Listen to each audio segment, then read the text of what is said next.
শুভ সকাল, স্বাগত এশিয়ান টেলিভিশনের নিয়মিত আয়োজন এশিয়ান সংবাদ বিশ্লেষণে। আপনাদের সাথে আছে মিরিহাত মাহমুদ। দর্শক, এই অনুষ্ঠানে আমরা দেশের শীর্ষস্থানীয় সংবাদপত্রে প্রকাশিত খবরগুলো নিয়ে আলোচনা করে থাকি। চলুন জেনে নেই কী কী সংবাদ প্রকাশিত হয়েছে আজকের খবরের কাগজগুলোতে। দর্শক, আমার হাতে শুরুতেই রয়েছে দৈনিক দেশ রূপান্তর। দৈনিক দেশ রূপান্তর তারা যে প্রধান শিরোনামটি করেছে সেটি হচ্ছে মরার উপর খাড়ার ঘা। বাংলাদেশে যে মিয়ানমারের রোহিঙ্গারা ঢুকছে এবং বিগত সময়ে যে ঢুকেছে সেই নিয়ে একটি বিশেষ প্রতিবেদন তারা করেছে। রোহিঙ্গা অনুপ্রবেশের নিয়ে কূটনৈতিক তৎপরতায় রোহিঙ্গাদের প্রত্যাবাসন এখনও সম্ভব হয়নি। এরই মাঝে কিন্তু আরও নতুন করে অনেক রোহিঙ্গা প্রবেশ করেছে দেশে, সেই সংক্রান্ত সংবাদ এখানে প্রকাশিত হয়েছে। এখানে বেশ কিছু তথ্য দেওয়া হয়েছে, যেমন মে পর্যন্ত 1 বছরে 1,28,000 নতুন রোহিঙ্গা অনুপ্রবেশ করেছে। গড়ে প্রতিদিন যে সংখ্যাটি 20 থেকে 30 জনের। সামরিক শক্তি না দেখালে অনুপ্রবেশ ঠেকানো কঠিন হবে বলে মনে করছেন বিশ্লেষকরা। এই সংক্রান্ত সংবাদটি এখানে রয়েছে এবং এর পাশে আমরা যেটি দেখতে পাচ্ছি সেটি হচ্ছে রাজনীতিতে উত্তাপ ছড়াচ্ছে পিআর পদ্ধতি, যে আগামী ত্রয়োদশ সংসদ নির্বাচন কিভাবে হবে সেটি নিয়ে আলোচনা চলছে। এর মধ্যে আলোচনায় উঠে এসেছে পিআর পদ্ধতিতে। এই পদ্ধতিতে কার্যকর সরকার গঠন হবে না বলে মনে করছে বিএনপি এই পিআর পদ্ধতির কিন্তু বিরোধিতা করছে, যদিও সমর্থন জানিয়েছে জামায়াতে ইসলাম, এনসিপি সহ বিভিন্ন রাজনৈতিক দল। কিন্তু বিএনপির অনুসারীরা এবং বিএনপির যে মিত্ররা রয়েছে রাজনৈতিক, তারা কিন্তু এই পিআরের বিরোধিতা করে আসছে। তো দেখা যাক যে এই বিষয়টা কোন দিকে গড়ায়। ঐকমত্য কমিশনে পিআর পদ্ধতিতে ইলেকশন হবে না আগের পদ্ধতিতেই হবে, এ নিয়ে কিন্তু এখন পর্যন্ত ঐকমত্য কমিশনে কোনো ধরনের মতৈক্য পৌঁছানো যায়নি। তো এখন এই বিষয়টি নির্ভর করছে যে রাজনৈতিক দলগুলোর উপর তারা কী পদ্ধতিতে আগামী নির্বাচন চায়। এরপরেই আমরা দেখতে পাচ্ছি রাজনৈতিক বচন রয়েছে। গতকাল বিভিন্ন রাজনৈতিক দলের নেতারা যেসব কথা বলেছেন তা নিয়ে একটি সংবাদ করা হয়েছে। আওয়ামী নেতাদের দমন পীড়ন ইয়াজিদ বাহিনীর সমতুল্য। বিএনপির ভারপ্রাপ্ত চেয়ারম্যান তারেক রহমান তিনি এই কথাটি বলেছেন। বিএনপির ভারপ্রাপ্ত চেয়ারম্যান তারেক রহমান বলেছেন, দেশ ত্যাগ করে পালিয়ে যাওয়া আওয়ামী লীগ নেতাদের পৈশাচিক দমন পীড়ন ইয়াজিদি বাহিনীর সমতুল্য ছিল। গতকাল শনিবার পবিত্র আশুরা উপলক্ষে গণমাধ্যমে প্রদত্ত এক বাণীতে তিনি এই মন্তব্য করেন। এইদিকে জামায়াতের আমির তিনি গতকাল ফেনীতে গিয়েছিলেন। যাওয়ার পথে তিনি বেশ কয়েকটি পথসভা করেন। এই পথসভায় তিনি কিন্তু বলেছেন 14, 18, 24 মার্কার নির্বাচন চাই না।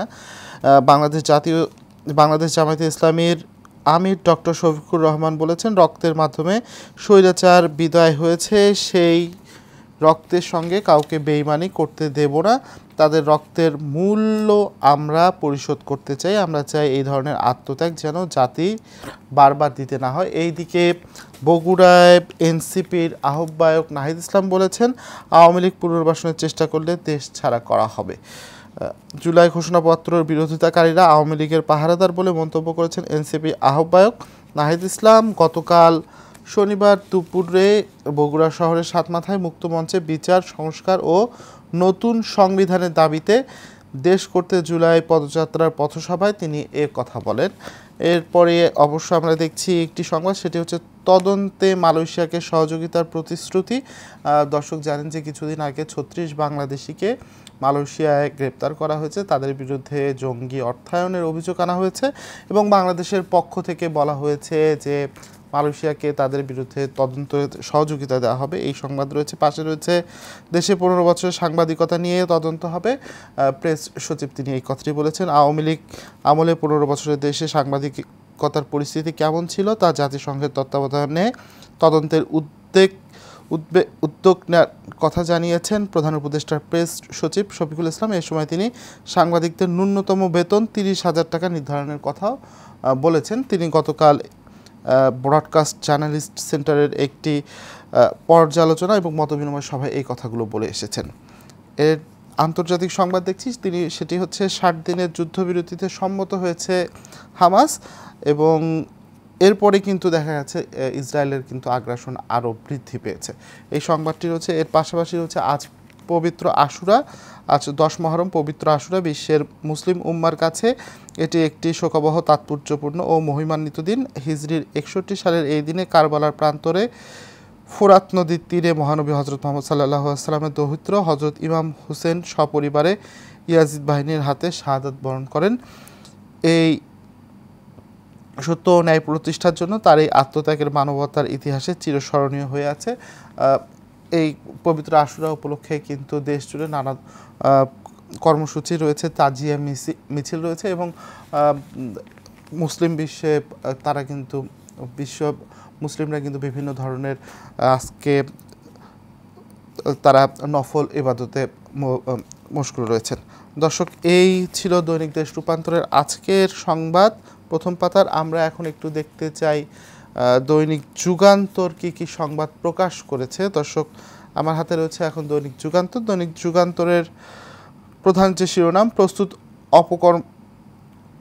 প্রস্তুত অপকর্মকারীদের তালিকা, বিএনপিতে শুদ্ধি অভিযান, হাইব্রিড ও নব্য বিএনপির নামধারীরা বেশি বেপরোয়া, শৃঙ্খলা ভঙ্গে জিরো টলারেন্স নীতিতে দল, নিয়ন্ত্রণ করা না গেলে দলের ভাবমূর্তি আরও নষ্ট হবে মত বিশ্লেষকদের। দর্শক, বিএনপির নেতাকর্মীদের নিয়ে একটি সংবাদ প্রকাশিত হয়েছে দৈনিক যুগান্তরের প্রথম পাতায়। তো আমরা দেখছি দেশের বিভিন্ন জায়গায় দলের নাম করে চাঁদাবাজি, দখল সহ নানা অপকর্মে জড়িয়ে পড়েছে বিএনপি ও এর অঙ্গ সংগঠনের কিছু সংখ্যক নেতাকর্মী। এর মধ্যে হাইব্রিড ও নব্য বিএনপির নামধারীরাই বেশি বড় বেপরোয়া, এমনকি তাদের তৃণমূলে বিএনপিতে কোন্দল ও গ্রুপিংয়ে সম্পৃক্ত। ফলে কয়েকটি জেলা রক্তক্ষয়ী সংঘর্ষে পর্যন্ত হয়েছে।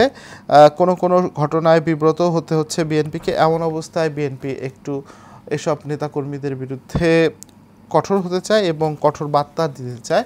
এই সংবাদটি রয়েছে। পাশেই রয়েছে আজ পবিত্র আশুরা। আজ পবিত্র আশুরা। আশুরা শব্দের অর্থ দশম। সৃষ্টির শুরু থেকে নানা ঘটনার কারণে হিজরির মহরম মাসের দশম দিনটি তাৎপর্যপূর্ণ।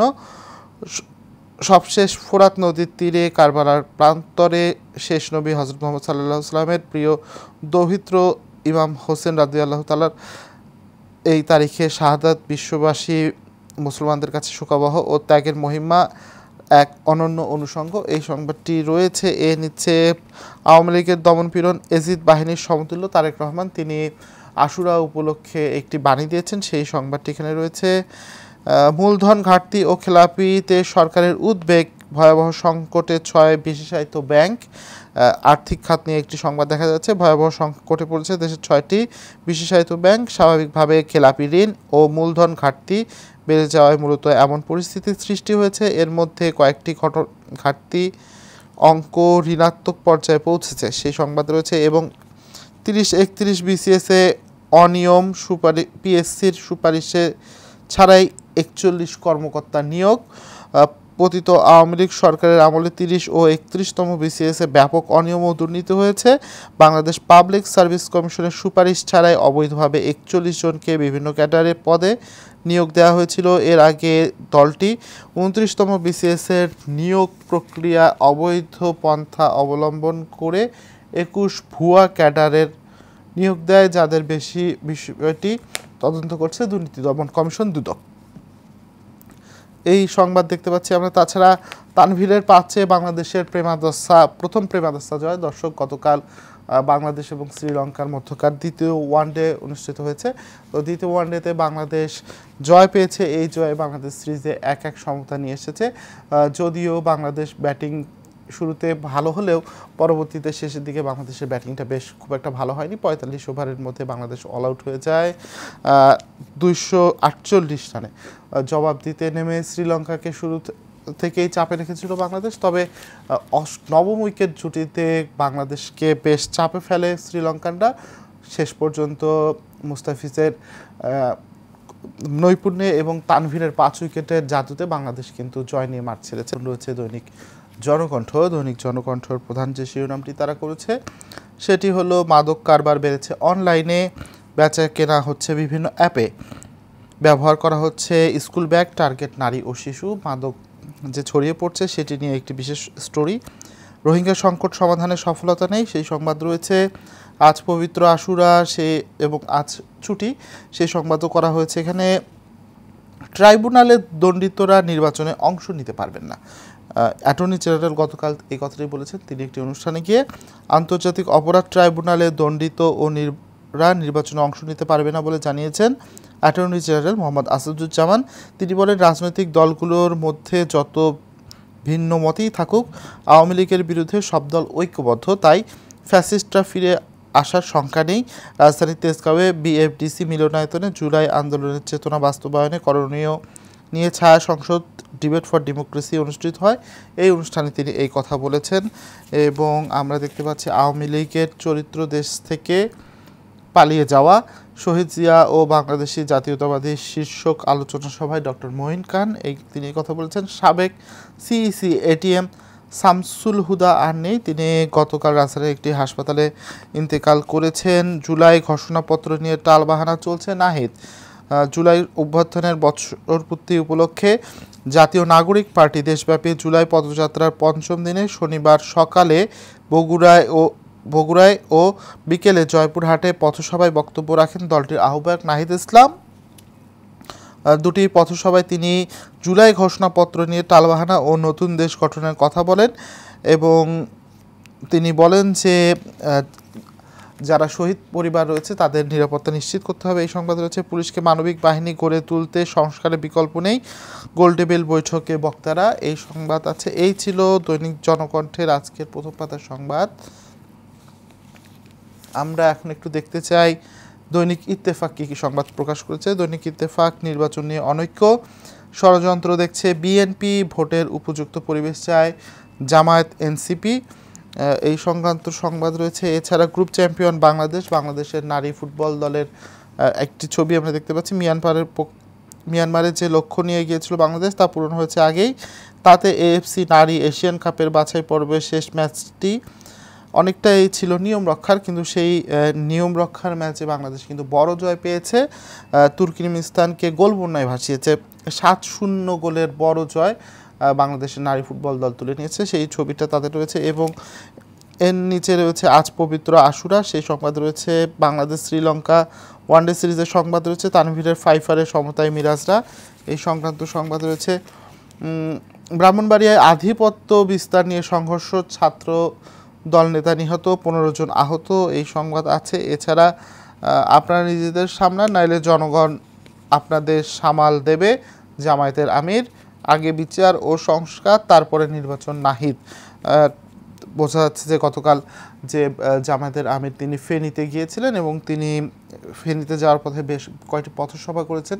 সেই পথসভায় তিনি বক্তব্য দিয়েছেন, সেগুলোর মধ্যে একটি বক্তব্য কোট করে এই সংবাদটি করা হয়েছে। এবং বিচার এবং সংস্কার তারপরে নির্বাচন নাহিদ ইসলাম তিনি কিন্তু তার দল এনসিপিকে নিয়ে তিনি হচ্ছে পথসভা করছেন, সেই পথসভায় এই কথা বলছেন। এবং ছুটির নোটিশ দেখা যাচ্ছে যে আজ রবিবার, আজ ছুটি, কারণ আজ পবিত্র আশুরা। দর্শক, পবিত্র আশুরা নিয়ে আমরা কথা বলতে চাই, একটু আলোচনা করতে চাই। এর জন্য আমাদের সঙ্গে এখন যুক্ত হবেন ডক্টর কুতুব উদ্দিন বখতিয়ার, তিনি শিক্ষক ও ইসলামী গবেষক। ডক্টর কুতুব উদ্দিন বখতিয়ার, আপনি কি আমাকে শুনতে পাচ্ছেন? আসসালামু আলাইকুম রাহমাতুল্লাহ, আমি শুনতে পাচ্ছি আপনাকে। ওয়ালাইকুম আসসালাম। আপনার কাছে প্রথম যে জিনিসটি জানতে চাইবো যে আশুরার তাৎপর্য কি আসলে আমাদের জীবনে? ধন্যবাদ আপনাকে। আলহামদুলিল্লাহ ওয়াসসালাতু ওয়াসসালামু আলা রাসূলিল্লাহ ওয়া আলা আলিহি ওয়া সাহবিহি ওয়া মান ওয়ালা, আম্মা বা'দ। দর্শক, এশিয়ান টেলিভিশনের সম্মানিত দর্শক সকলকে হিজরি নববর্ষের শুভেচ্ছা। মুহররম মাস দিয়ে আরবি নববর্ষ শুরু হয়। এটি মুহররম মাসের 10 তারিখ হলো আশুরা। আশুরা এবং অত্যন্ত তাৎপর্যপূর্ণ এই আশুরায় অনেকগুলো ইসলামের ইতিহাসের অনেকগুলো ঘটনা ঘটেছে। তার মধ্যে আল্লাহ সুবহানাহু ওয়া তাআলা কোরআন মাজিদের মধ্যে ঘোষণা করেছেন ওয়াখতিলাফিল লাইলি ওয়ান নাহার লাআয়াতিন লিউলিল আলবাব। নিশ্চয়ই আকাশ সময় এবং পৃথিবীর পালাক্রমে যে দিন রাত রয়েছে, এটির মধ্যে আমি এই যে গণনা রয়েছে সেই গণনাগুলোর মধ্যে আমি কল্যাণ রেখেছি। এইভাবে এই পালাক্রমের দিন রাত্রে আগমনের মধ্যে কিন্তু আমাদের জন্য কি রয়েছে? কল্যাণ রয়েছে এবং জ্ঞানবানদের জন্য চিন্তার খোরাক রয়েছে। সূরা আলে ইমরানের 190 নম্বর আয়াতে। তারপর আল্লাহ সুবহানাহু ওয়া তাআলা এই মুহররম মাসের মধ্যে অনেকগুলো ঘটনা রেখেছেন ইসলামের ইতিহাসে। আমি যদি এইভাবে বলতে চাই, আদম আলাইহিস সালাতু ওয়াস সালামকে প্রথম রূহ দিয়েছেন এই মুহররম মাসে, এই আশুরার দিনে। তারপর আমরা দেখতে পাচ্ছি আদম এবং হাওয়া আলাইহিস সালাতু ওয়াস সালামকে পৃথিবীর বুকে প্রেরণ করেছেন। তারপর মূসা আলাইহিস সালাতু ওয়াস সালামকে ফিরাউনের কবল থেকে মুক্তি দিয়েছেন। মিশর থেকে যখন তারা লোহিত সাগর পার হয়ে যান, সেই ফিরআউনের কবল থেকে মুক্তি দিয়েছিলেন, দাস মুক্তি দিয়েছিলেন সেই এই দিনে। আইয়ুব আলাইহিস সালাতু ওয়াস সালাম, যিনি কঠিন রোগে আক্রান্ত ছিলেন, সেই আইয়ুব আলাইহিস সালাতু ওয়াস সালামকে মুক্তি দিয়েছেন। ইউনূস আলাইহিস সালাতু ওয়াস সালামকে মাছের পেট থেকে তিনি মুক্তি পেয়েছিলেন। এমনি ভাবে এই 10ই মুহররমের মধ্যে, এই মুহররম মাসের মধ্যে অনেকগুলো বিষয় আল্লাহ সুবহানাহু ওয়া তাআলা এখানে এই ঘটনাগুলো রেখেছেন। আমি যে কথাটুকু বলতে চাই, এই মুহররম মাসের মধ্যে আরবি নববর্ষের যে একটা নববর্ষের যে বিষয়গুলো রয়েছে, সেই বিষয়গুলো শুরু হয়, আরবি নববর্ষ শুরু হয় সেই মুহররম মাসের মধ্যে। আর এই মুহররম মাসের মধ্যে আমাদের আরেকটি ঘটনা ইসলামের ইতিহাসে রয়েছে, সেটা হলো কারবালার ঘটনা। ইমাম হুসাইন রাদিয়াল্লাহু তাআলা আনহুর শাহাদাত বরণ আমাদের এবং মুসলিম উম্মার সকলেরই হৃদয়ে দাগ কাটে, এবং হৃদয়ে রক্তক্ষরণ হয়। যে ফুরাত নদীর তীরে যে ঘটনাটা ঘটেছিল, যে যাকে যিনি ন্যায়ের পক্ষে, সত্যের পক্ষে কথা বলতে গিয়ে যিনি তার জীবনকে বিলীন করে দিয়েছিলেন, শহীদ হয়েছিলেন, সেই কারবালার ঘটনা। তবে এই কারবালার ঘটনা এবং এই আশুরার সাথে কিন্তু কারবালার ঘটনার কিন্তু সম্পৃক্ততা কম। কিন্তু আশুরার ঘটনা আমাদের যেমন অনুপ্রেরণা যোগায়, ইসলামের ইতিহাসে অনেকগুলো ঘটনা রয়েছে, তেমনি ভাবে কারবালার ঘটনা কিন্তু আমাদেরকে অনেক অনেক কি বলছে রক্তক্ষরণ করে দেয়। তো এই কারবালার ঘটনা এবং আশুরার ঘটনার মধ্যে আমরা যে বিষয়টা জানতে চাই এবং ইসলাম এবং দর্শকদেরকে যেটা জানাতে চাই, সেটা হলো যে যে এই দিনে আমাদের আমালগুলো রয়েছে হলো, রাসূলুল্লাহ সাল্লাল্লাহু আলাইহি ওয়াসাল্লাম বলেছিলেন যে যে তোমরা আশুরার দিনে রোজা রাখো কেন? বলছে যে এই দিনে ইহুদিদেরকে জিজ্ঞেস করলে, ইহুদিরা রোজা রাখছেন। রাসূলুল্লাহ সাল্লাল্লাহু আলাইহি ওয়াসাল্লামকে বললেন তারা যে আমাদের এই দিনে আমাদের নবী মুসা আলাইহিস সালাতু ওয়াস সালাম তিনি ফিরআউনের কবল থেকে মুক্তি পেয়ে তিনি আসছেন, এই জন্য আমরা রোজা সিয়াম পালন করি। মুহাম্মদ রাসূলুল্লাহ সাল্লাল্লাহু আলাইহি ওয়াসাল্লাম বলছেন যে এইটি তো মুসা আলাইহিস সালামের প্রতি হকদার তোমাদের চাইতে আমার বেশি, কারণ মুসা আলাইহিস সালাম হলো আল্লাহর একজন নবী এবং রসুল, আর আমিও আল্লাহ সুবহানাহু ওয়া তাআলার নবী এবং রাসূল, সুতরাং আমিও রোজা রাখবো। তো রাসূল বললেন যে যে তাহলে ইহুদিদের সাথে আমাদের মিলে যাচ্ছে, তাহলে আমরা কি করব? আমরা 2 দিন রোজা রাখবো। যারা গতকাল রোজা রেখেছেন এবং আজকে রোজা রেখেছেন, ঠিক আছে, যারা আজকে রোজা রেখেছেন এবং আজকের পাশাপাশি আগামীকালকে আরেকটা রোজা রাখবেন বলে আমি উদাত্ত আহ্বান জানাই যারা রোজা রাখছেন এবং যারা এই নিউজটা দেখছেন। যে কথাটুকু বলতে চাই, আল্লাহ সুবহানাহু ওয়া তাআলা কোরআন মাজিদের মধ্যে এই বিষয়ে অনেকগুলো বিষয়ে কথাবার্তা বলেছেন। তাবারাকাল্লাযী জাআলা ফিস সামাই বুরুজাও ওয়া জাআলা ফিহা সিরাজাও ওয়া কমারাম মুনীরা ওয়া হুয়াল্লাযী জাআলা আল-লাইলা ওয়ান-নাহার খিলাফান লিমান আরাদা আন ইয়াযাক্কারা আও আরাদা শুকুরা। কত না মহান সেই সত্তা, যিনি আসমানে বুরুজ সৃষ্টি করেছেন এবং তাতে স্থাপন করেছেন উজ্জ্বল প্রদীপ ও আলো বিস্তারকারী চাঁদ, এবং তিনি সেই সত্তা যিনি রাত এবং দিনকে পরস্পর অনুগামী করে সৃষ্টি করেছেন। কিন্তু এসব বিষয় উপকারে আসে কেবল সেই, তবে বাস্তব কথা হলো যে কেউ এ থেকে শিক্ষা গ্রহণ করে না, কেউ করে না। রাসূল সাল্লাল্লাহু আলাইহি ওয়াসাল্লাম ইরশাদ করেন, কুল্লু নাফসিন ইয়াগদু ফাবাইউ নাফসাহা ফামুতিকুহা আও মুবিকুহা। প্রতিটি মানুষ সকাল যাপন করে অথবা নিজেকে বিক্রি করে, এভাবে কেউ নিজেকে আল্লাহর আনুগত্যে নিয়োজিত করে জীবন থেকে ধ্বংস রক্ষা করে, এবং আর কেউ নফস এবং শয়তান আনুগত্যে নিয়োজিত করে নিজেকে ধ্বংস করে ফেলে। এখানে যে কথাটুকু বলা হয়েছে এই কোরআন মাজিদের সূরা ফুরকানের 61 এবং 62 নম্বরে, 25 নম্বর সূরা 61 এবং ডক্টর 62 কুতুবউদ্দিন বখতিয়ার, আপনাকে অসংখ্য ধন্যবাদ আমাদের মাঝে যুক্ত হওয়ার জন্য এবং আশুরা সম্পর্কে আমাদের বিভিন্ন তথ্য দেওয়ার জন্য। আরবি নববর্ষের যে বিষয়টা, এই বিষয়টা আসলে কোরআন এবং সুন্নাহ দ্বারা এবং প্রমাণিত, এবং এই দিন রাত্রের এই চেঞ্জের মধ্যে আমাদের জন্য কিন্তু অনেকগুলো শিক্ষণীয় বিষয় রয়েছে। তো আশুরার এই বিষয়গুলো এবং জি, আপনাকে অসংখ্য ধন্যবাদ ডক্টর কুতুবউদ্দিন বখতিয়ার আমাদের মাঝে সময় দেওয়ার জন্য। দর্শক, আমরা ছিলাম এশিয়ান সংবাদ বিশ্লেষণে।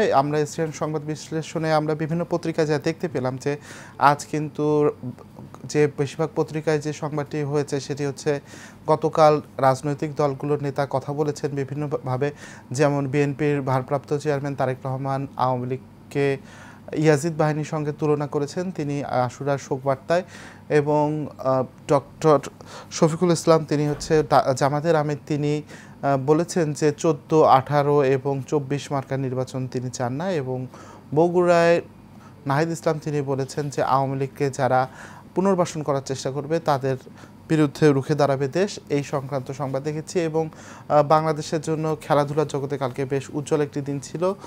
বাংলাদেশের নারী ফুটবলাররা তুর্কিমিনিস্তানের বিপক্ষে 7-0 গোলের জয় পেয়েছে। ক্রিকেটেও কিন্তু বাংলাদেশের ছেলেরা ভালো করেছে। গতকাল শ্রীলঙ্কার বিপক্ষে সিরিজের দ্বিতীয় ম্যাচে 16 রানে জয় পেয়েছে। এতে সিরিজে এখন 1-1 সমতা বিরাজ করছে এবং অ্যাটর্নি জেনারেল যে কথাটি বলেছেন যে ট্রাইব্যুনালে যারা দণ্ডপ্রাপ্ত হবেন তারা কিন্তু ভবিষ্যতে নির্বাচন করতে পারবেন না। এই সংক্রান্ত সংবাদগুলো আমরা আজকের পত্রিকাগুলোতে দেখেছি।